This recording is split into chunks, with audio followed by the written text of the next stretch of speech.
อืมแตงเฮ็ดหยัง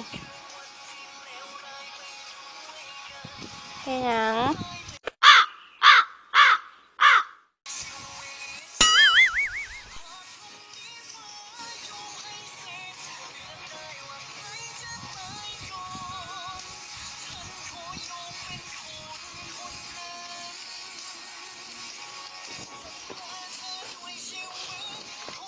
ปัญญาอ่อนดู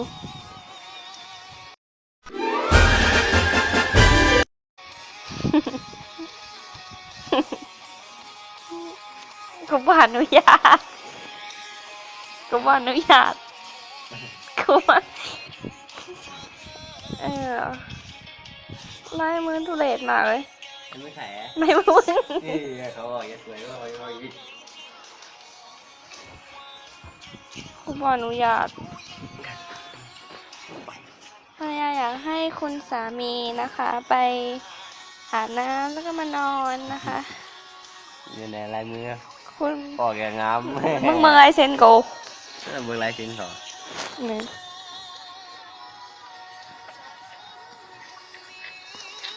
ลายเซ็นบ่คือกันเลย